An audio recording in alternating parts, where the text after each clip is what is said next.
Salut à tous, on se retrouve pour un épisode un peu spécial en milieu de semaine, c'est inhabituel et pour cause. C'est un épisode spécial pour parler de Boston, mini-révolution verte, mini-révolution du côté de Boston. Danny Ainge quitte son poste de président des opérations basket, remplacé par Brad Stevens. Non, vous ne rêvez pas, le coach devient président des opérations basket et laisse donc vide son poste de coach qu'il va lui-même encadrer pour sa succession. C'est un peu compliqué, c'est normal. Hein. C'était compliqué pour tout le monde. Mais pour ce faire, j'ai avec moi une équipe élite pour discuter. On est 4, c'est inhabituel également pour cet épisode un petit peu fait dans l'urgence.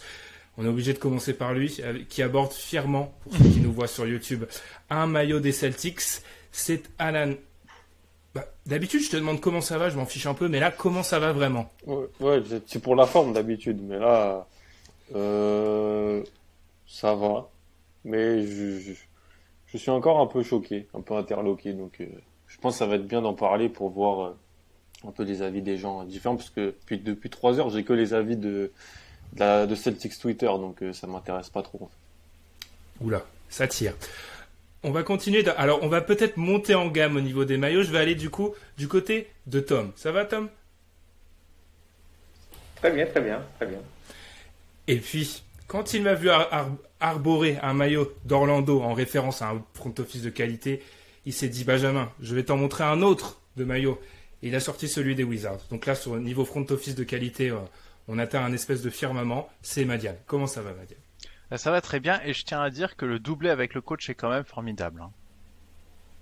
Ok, c'est vrai. Et bien du coup, messieurs, c'est un épisode plus court, c'est un épisode un peu spécial, donc on ne fait pas de transition. On commence, Alan, je suis obligé de te donner la parole. Tu m'as dit que tu étais un peu perplexe. Je vais t'obliger à parler. Qu'est-ce que tu as à dire sur ce double changement? Parce que c'est pour ça qu'on fait un épisode spécial. Il y aurait eu juste un Daniel qui quitte la maison, ok, un Brad Stevens qui peut quitter la maison, ok, mais ce changement, cette élévation de Brad Stevens, c'est un peu compliqué. C'est peut-être ça qui rend la situation un peu difficile à analyser. Ouais, franchement, c'est sorti un peu de nulle part, enfin, en milieu d'après-midi en France. En fait, surtout, il n'y avait pas de rumeurs qui mettaient en avant le fait que Stevens voulait un petit peu prendre des distances avec le terrain. Euh, c'est un coach qui a coaché sous beaucoup de matchs ces dernières années. Alors, le facteur fatigue, le facteur mental, il peut s'expliquer, mais ça, c'était pas quelque chose qui était ressorti. Il n'était pas non plus dans la pire situation, même si ouais, il jouait beaucoup de matchs stressants. Mais en fait, c'est la surprise, en fait, la surprise de le voir. Euh, En fait, je pense qu'il y a plus de chances pour que Stevens retourne coacher en NCAA plutôt qu'il prenne un poste d'exécutif dans un front office NBA. Je sais pas, tu m'aurais demandé il y a quelques mois, je t'aurais dit, et même hier, je t'aurais dit, alors je le voyais pas le faire, mais je me disais que c'était plus possible. Là où Ainge il est plus vieux, euh, il a tout connu, il a tout gagné avec Boston. Qu'est-ce qu'il a encore à prouver? Oui, peut-être aller gagner encore un titre avec encore une autre génération de joueurs des Celtics, mais là où Stevens, pour moi, bah, il avait encore à gagner sur les bras NBA. Je vais continuer avec toi avant de donner la parole aux autres. Dans cet épisode, je vais poser des questions un peu volontairement un peu provocatrices. Est-ce que c'est pas un petit peu la période Stevens? Parler d'un échec, ça serait trop fort, mais est-ce que t'as pas quelques déceptions? Parce que c'est un coach qui était arrivé en NBA avec une hype énorme. J'ai pas souvenir d'une hype telle pour un coach quand il arrive. Alors certes, il y a eu des campagnes de playoffs où il a su bricoler avec très peu de choses, mais globalement, est-ce que l'expérience Stevens, elle est pas un peu décevante quand on en fait le bilan?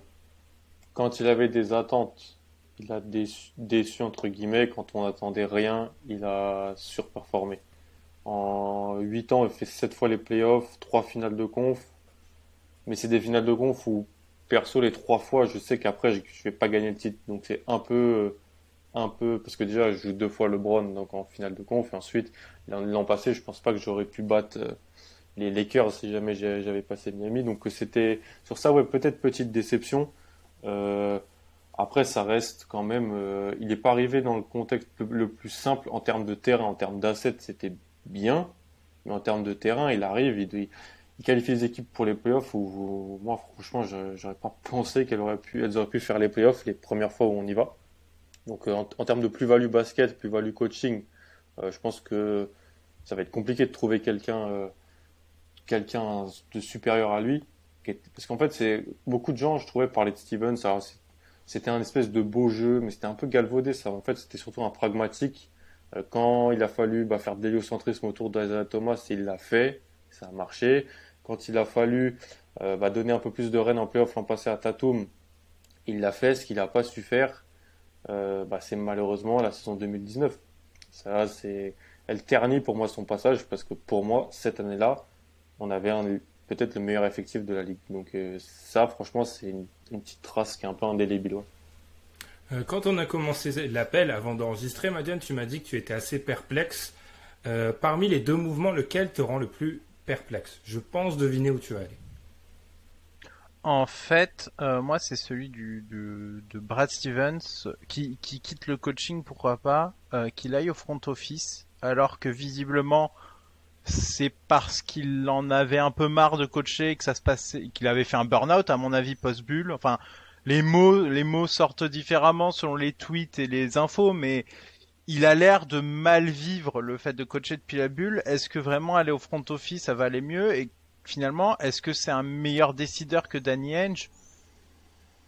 Ça me fait bizarre. Moi, en tout cas, je réfléchissais à la situation et finalement, de tous les scénarios, c'est pas si surprenant que ça parce que ils allaient pas virer Danny Ainge. Ok, il y a peut-être une ou deux bêtises dans le CV, mais il a pas fait d'erreur grave cette année qui justifierait le fait de le virer. Est-ce que vraiment tu le vires pour avoir signé Kemba il y a 2 saisons? Enfin, il y a des choses tu peux pas les anticiper.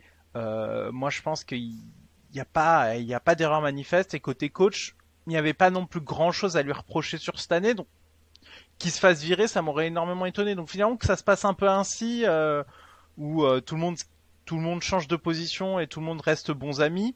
Finalement, c'est pas si étonnant. Mais est-ce que c'est vraiment une upgrade? Quel meilleur coach tu vas réussir à trouver? Qu'est-ce que tu vas faire? Parce que la situation, il faut en parler, mais moi je trouve que les Celtics sont un peu bloqués entre deux eaux. Et ça va être difficile de passer le cap pour aller vraiment jouer les contenders. Je n'aime pas la situation dans laquelle ils sont, en tout cas. Tom, on t'a pas encore entendu. Qu'est-ce que tu as à dire peut-être sur ce changement? Je rejoins globalement Madiane par rapport à ça. C'est deux postes vraiment différents en réalité. Alors on parle du front office des Celtics comme une espèce de petite famille resserrée. C'est pas un front office très élargi, donc du coup beaucoup de prérogatives pour Brad Stevens. Et ce n'est pas du tout le même job. Le poste de président des opérations basket, le réseau compte énormément. Je pense qu'à ce niveau-là, quand on fait des comparaisons avec certaines embauches qui étaient un petit peu bizarres, un Pelinka sur un job différent, le réseau est incomparable vis-à-vis entre les deux.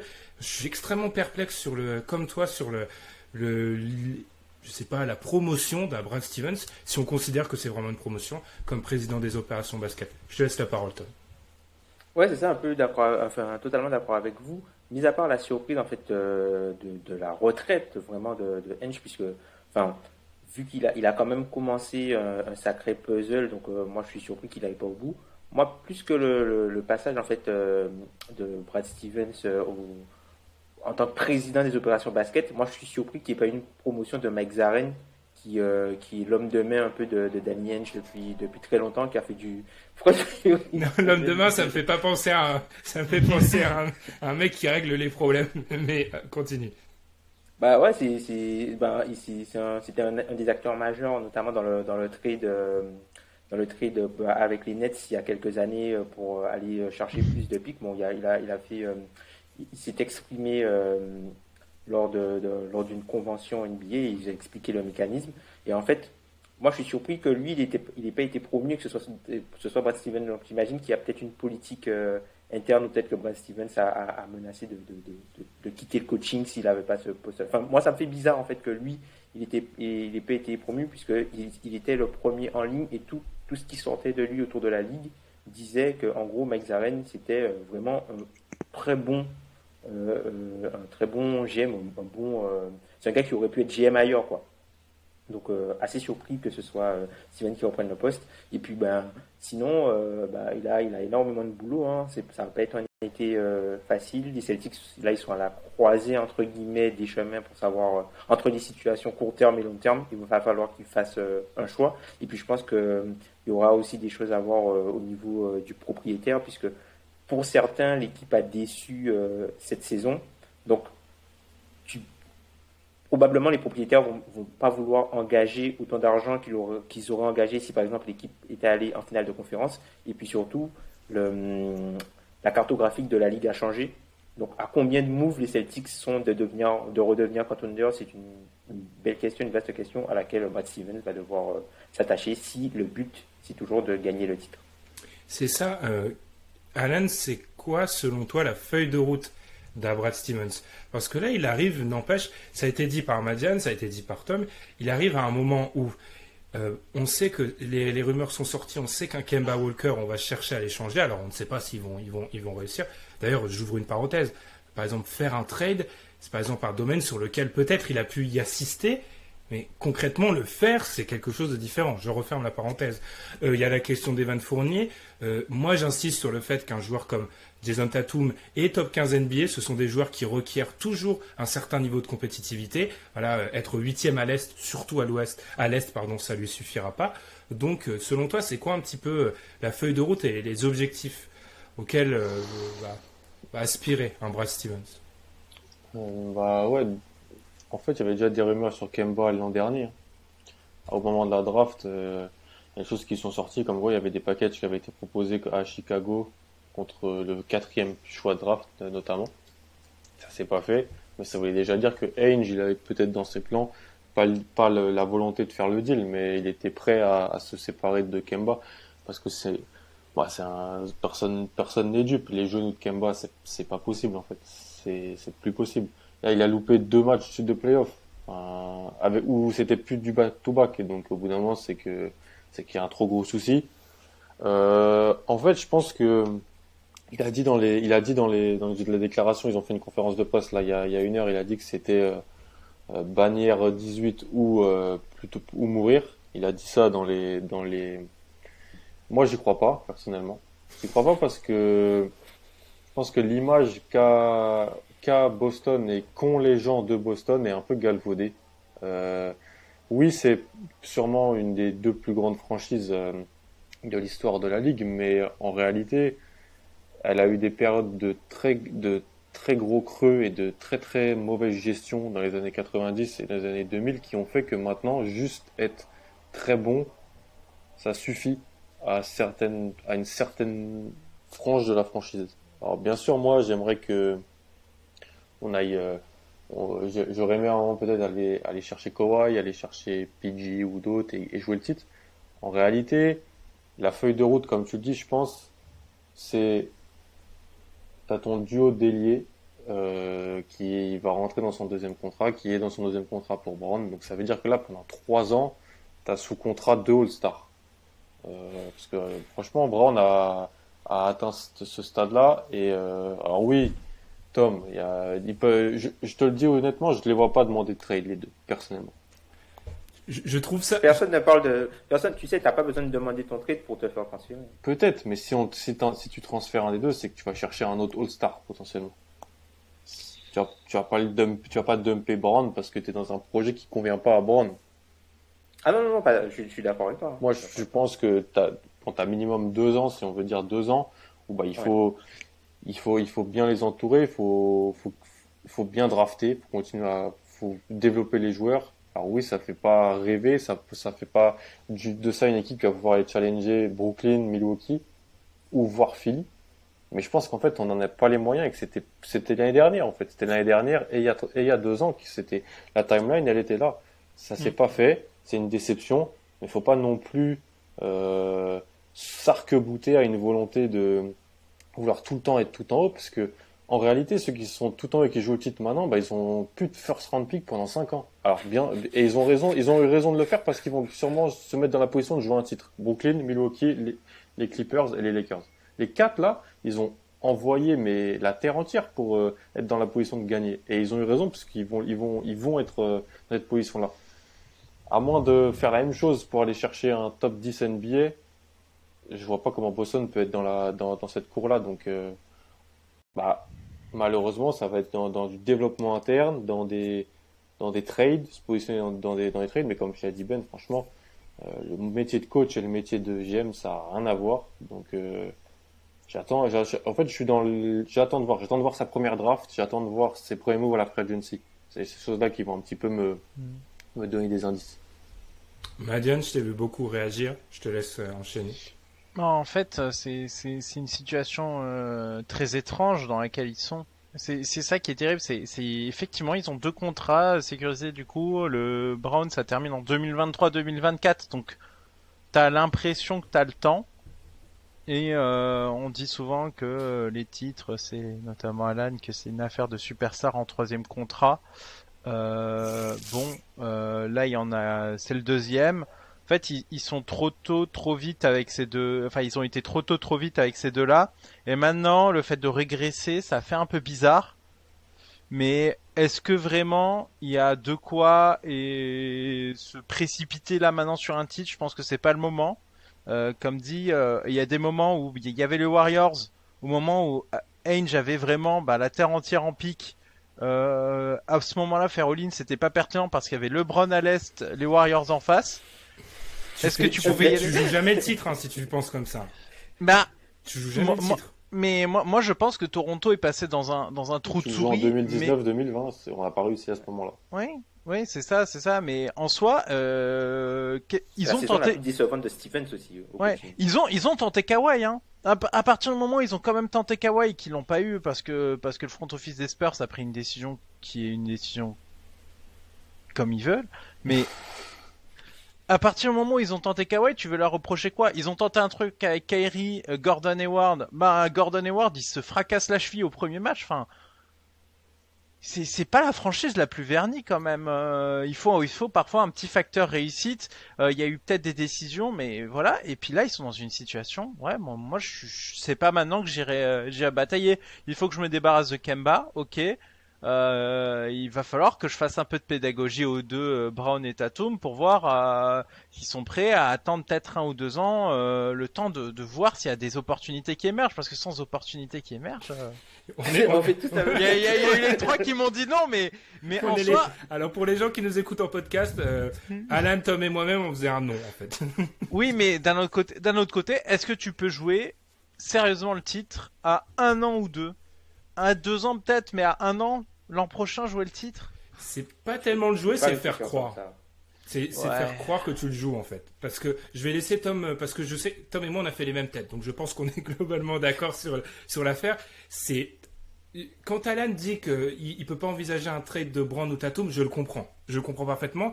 Après moi j'ouvre mes grimoires, je vois que tout le monde demande un trade à un moment. Il faut rester compétitif. C'est une obligation. Et demander à un Tatum qui est top 15 NBA maintenant, attend 1 ou 2 ans. Qui dans le top 15 NBA attend 1 ou 2 ans maintenant? Personne. Il va demander au bout d'un an et demi à partir. Donc selon moi, c'est un peu trop idéaliste. Et il faut quand même garder, je me répète, un certain niveau de compétitivité. Tom, je t'en prie. Ouais, juste pour rebondir sur ce que tu as dit, je sais pas s'il va demander à partir, mais il va peut-être commencer à demander des joueurs. Parce que au final, là, on ne sait pas quel coach sera là. Parce que on pourrait se dire que, tu vois, par exemple, Brad Stevens, il est arrivé en même temps que Tatum et Brown. Donc, tu pouvais te dire qu'il y avait peut-être dans l'importance, entre guillemets, dans la franchise, qu'il y avait quand même un peu une histoire d'équivalent. Là, c'est fini. Là, on ne sait pas qui sera le prochain coach. Mais Jason Tatum est là avant le coach. Donc, du coup, c'est la franchise de Jason Tatum et Jaylen Brown.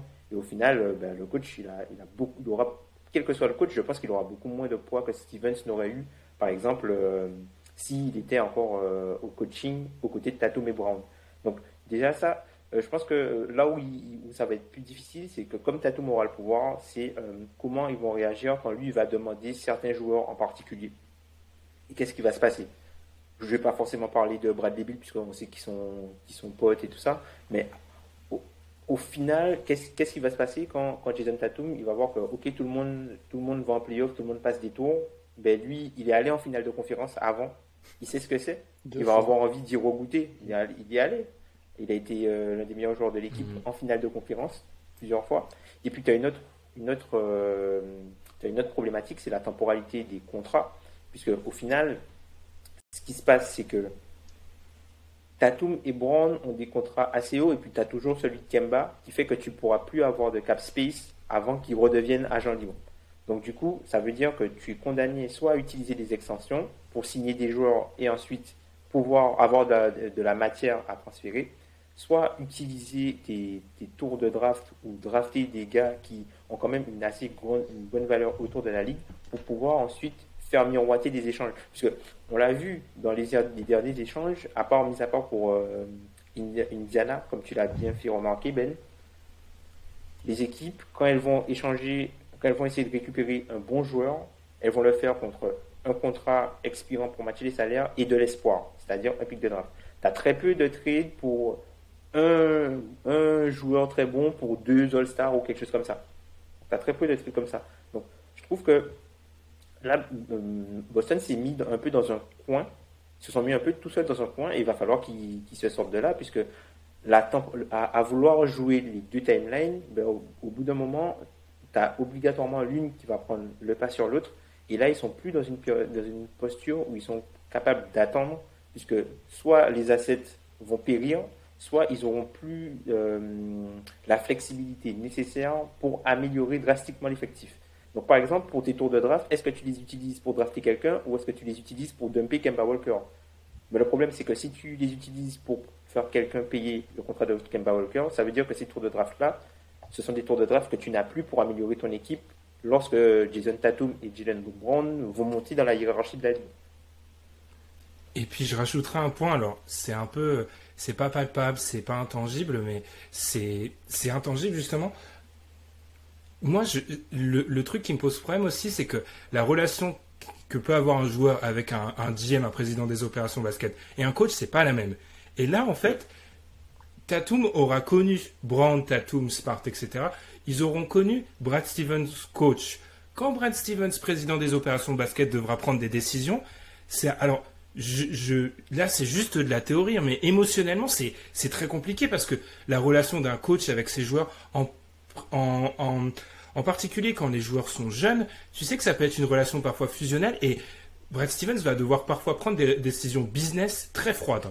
Et moi, je me demande à quel point c'est pas un peu compliqué ça. Alors, on s'était souvent opposé au fait d'être un président des opérations basket et coach en disant que t'as pas la même vision. Là, c'est plutôt émotionnellement passer de l'un à l'autre. Je trouve ça assez compliqué, surtout quand les relations n'ont pas été préétablies. Greg Popovich a beaucoup de pouvoir du côté des Spurs, mais chaque joueur qui arrive du côté des Spurs, c'est ça. Quand Tatum et Brown sont arrivés, ils ne savaient pas que ce coach-là allait devenir un membre du front office très influent. C'est vrai. Mais surtout même pour la valeur des joueurs, hein. Parce que par exemple, quand tu vas prendre par exemple Marcus Smart qui va arriver en fin de contrat l'an prochain, Brad Stevens en tant que coach connaît la valeur de ce joueur-là dans son effectif. Donc arrivé au moment des négociations, tu vois, enfin, même si c'est l'agent qui va peut-être négocier le contrat, mais par rapport à la valeur, Brad Stevens, il sait tout ce qu'apporte Smart et peut-être qu'il va peut-être voir trop les aspects terrain plutôt que les aspects financiers ou les aspects valeur entre guillemets dans l'effectif, alors que quand tu deviens GM, tu gères plus entre guillemets des valeurs que des choses concrètes du terrain, quoi. Diane, Alan, vous en pensez quoi de ce point-là? Alors c'est très théorique, hein, mais c'est tellement une mission différente que si demain on appelle, je sais pas, une équipe X appelle les Celtics pour Jaylen Brown et peut-être un package attractif, à quel point il n'y a pas de l'émotionnel à se dire oui mais Jaylen Brown c'est un joueur que j'ai vu éclore, etc. Enfin c'est compliqué comme position. Là où un GM dira oui, sera peut-être un peu plus froid, calculateur, oui bon c'est trop intéressant, je l'envoie.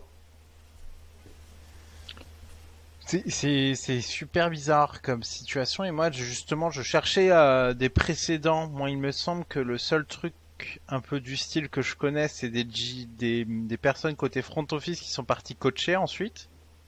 Il me semble que Popovich et Kerr l'ont fait, ouais. Mais sinon à l'inverse, je je cherche, hein. C'est tous les gars qui avaient la double casquette. T'as Là, eu Pitino à Boston, euh, c'est le truc que personne veut Pitino. réentendre, parce que c'est ce qui s'est passé aux années 90, et ça a flingué la franchise sur 10 ans, en fait.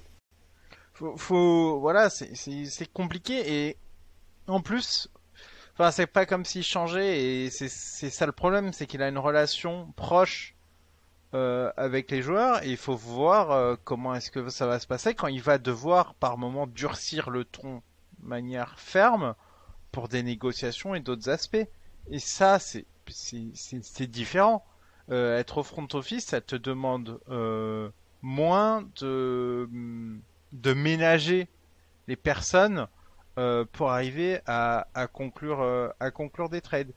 Donc il y a ça et il y a un autre aspect qui m'intéresse énormément. Mais alors, je sais pas à quel point il faut donner du crédit à ça parce que on en parlait, mais je ne sais pas à quel point c'est vrai ou faux ce qui se racontait autour des autres front office qui se méfiaient de Danny Ainge quand Danny Ainge répondait au téléphone.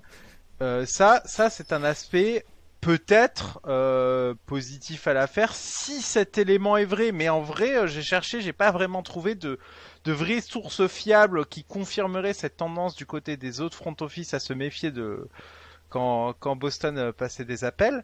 Mais c'est peut-être aussi quelque chose qui pourrait être positif. Peut-être que des mouvements seraient plus facilement acceptés si c'est Stevens qui appelle plutôt que Daniel, parce que Daniel c'est quand même un sacré roublard et peut-être que certains front office se méfiaient, peut-être que c'était vrai. Mais honnêtement, enfin, je préviens les auditeurs, j'ai cherché, j'ai pas trouvé de confirmation dure là-dessus. Je sais pas si Alan, toi, t'as vu des choses passer côté Celtics, mais Après, je pense que c'est difficile pour un journaliste de confirmer cette information parce que tu te grilles partout. Tu te grilles Oui. absolument partout Ah oui, si oui. tu confirmes ça.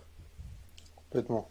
Non, sur le changement de casquette et les conséquences que ça peut avoir, je suis d'accord dans le côté affect. J'avais pas du tout j'avais pas envisagé cette part du job qui va changer du tout au tout chez Stevens.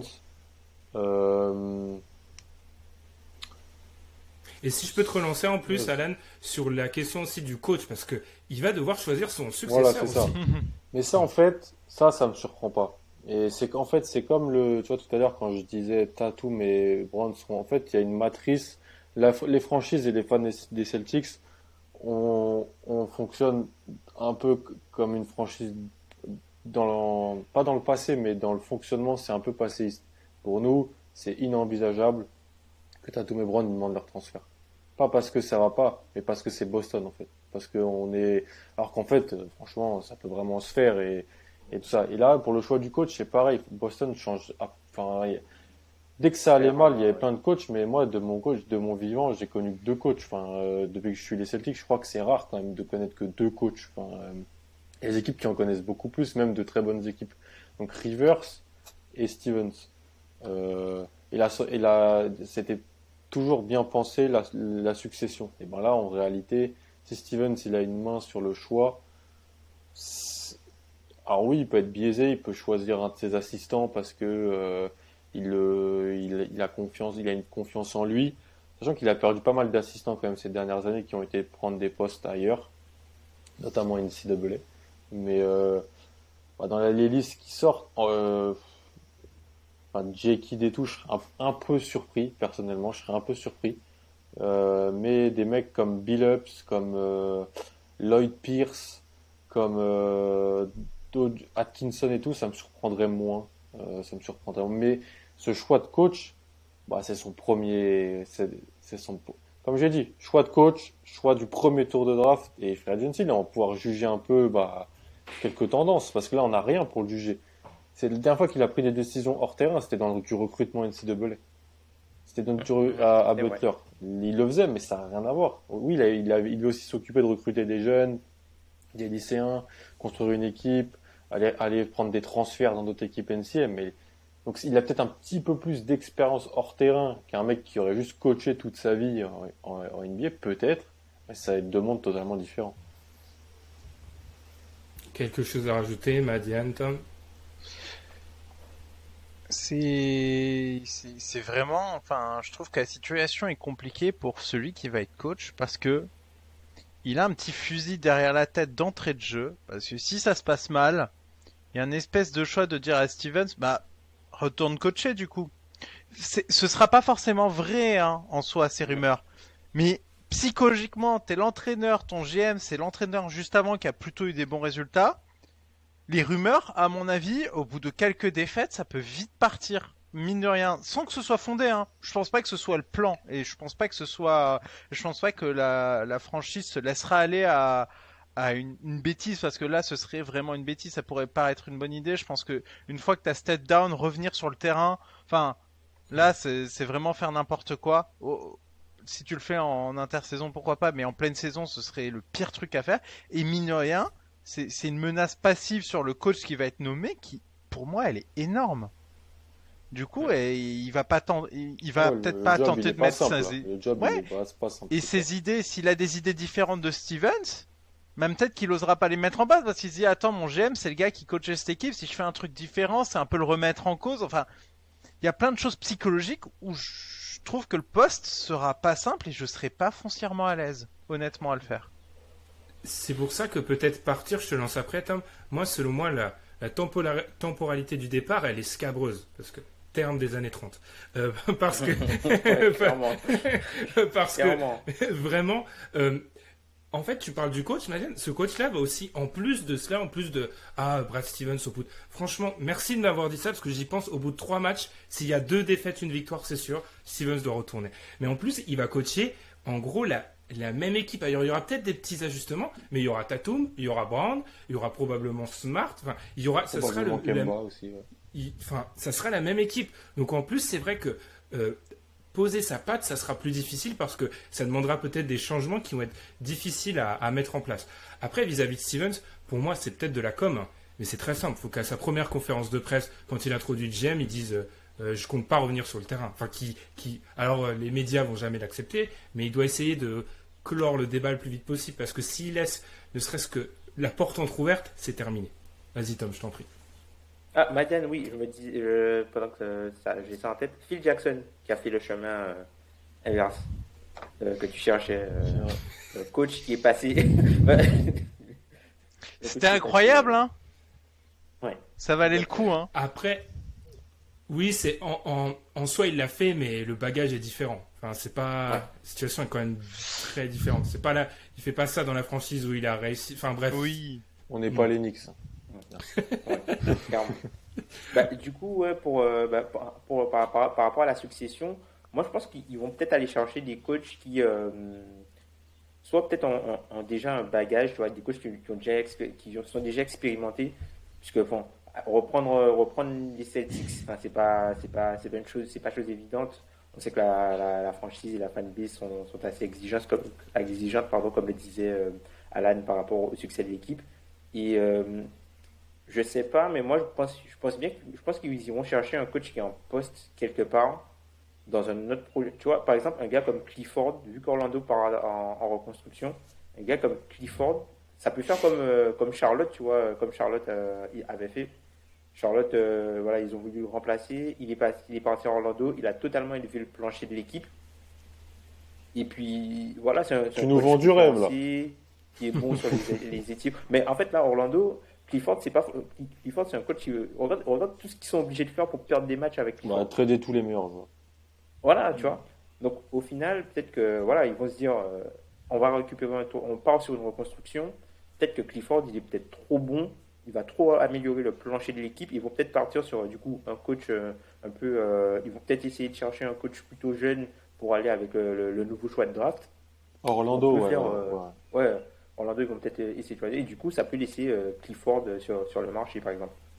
Ça pourrait être un truc intéressant. Ce serait bien qu'il le récupère d'ailleurs, Clifford. Parce que c'est vrai que, alors ça fait plusieurs minutes qu'on explique qu'en poste, ce coach-là aura du mal, mais c'est un poste extrêmement attractif. Ça, c'est un des plus attractifs que tu peux imaginer. Tu as la sécurité, tu es dans une franchise mythique, tu as quand même Jason Tatum, Jaylen Brown sécurisé. C'est pas le pire poste qu'on a eu récemment. C'est un poste extrêmement attractif. Donc voilà.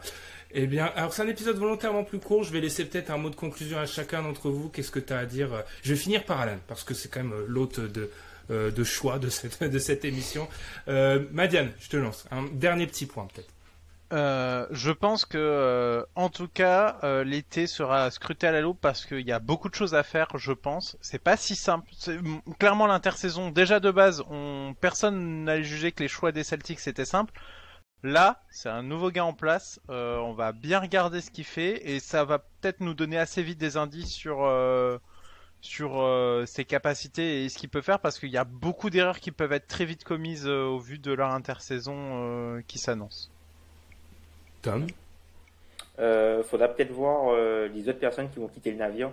Parce que généralement, quand tu changes de coach, généralement, tu as un changement de coaching staff. Donc, va falloir voir qui va quitter le navire. Est-ce que Gila Raniaga va rester?